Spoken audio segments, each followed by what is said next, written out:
All right, my friend, another essential tool that you need to have in your Bluegrass Survival Kit is double stops.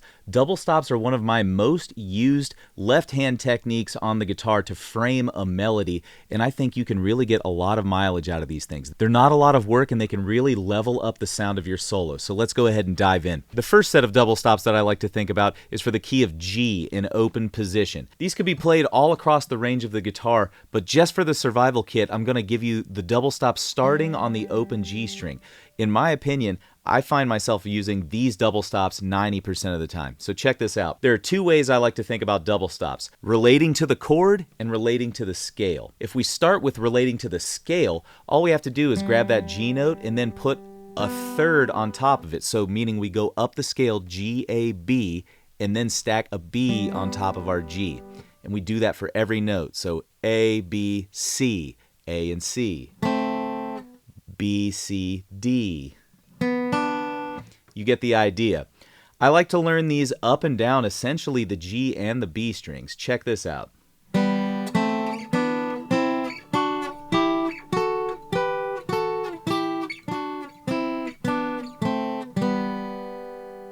I also like to learn these up to the 5th fret, and then I switch to the top set of strings. Check this out.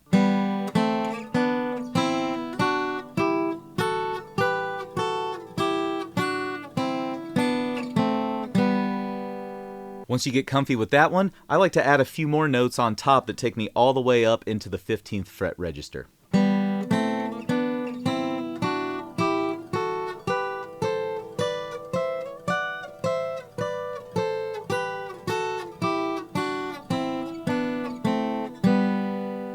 The second way that I like to think about double stops is as they relate to common chord shapes in kind of the 1st through 5th fret. So for example, we've got this F-shaped G chord. This is a really common kind of shape that you'll use for your 1, 4, and 5 chord. So each chord shape can be broken down into 2-note blocks that you can use to frame a melody. For example, this F shape would just be G and B and D, and then D and G. So we've got a major third, a minor third, and then a perfect 4th. So that's a little weird, right? If we're using that rule of thirds that we did with the scale, we would never come up with that shape, the 4th. So this is why learning double stops out of your chord shapes is really important. It gives us other intervals that we can then use to access different sounds on the guitar. Even double stops like this, you can skip a string. So you get a G and a D, or a B and a G, a 6th. Speaking of the 6th, there's another little set of double stops that I like to have available. If you're thinking of this F shape and then you grab that 6th, the major third, and then the high root, you can actually walk up a set of double stops like this.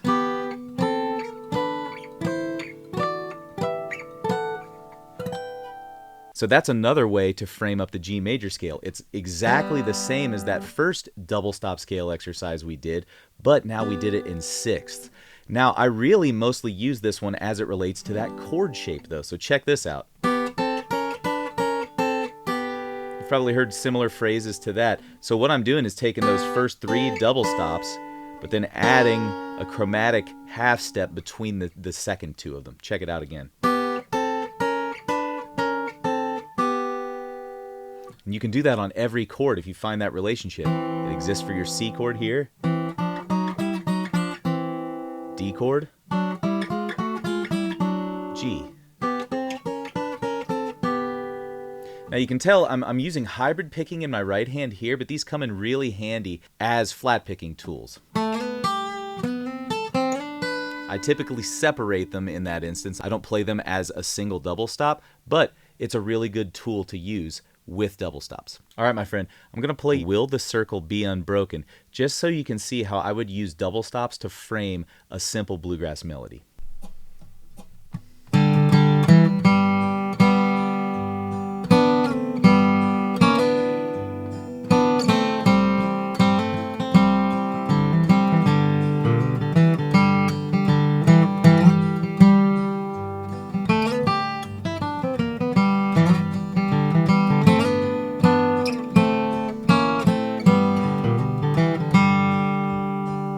All right, there you have it, my friend. How to add some simple double stops to a bluegrass vocal melody. You've got that set of double stops that I showed you up and down the G and B strings, as well as in first position, as well as the G, B, and the B, E string sets. So now it's your job to find some simple bluegrass melodies on those strings and then add the appropriate double stop. If things start to sound weird, just remember that working out of the chord shape is a really great place to start. So whenever that chord changes, you go to a C chord or you go to a D chord, you have to operate out of that shape to find those double stops. That's a good clue for you, okay? In the next video, we're going to examine kind of a slightly more complex technique called cross picking and how to add that to some of your solos. Have fun with your double stops, and we'll see you over at cross picking.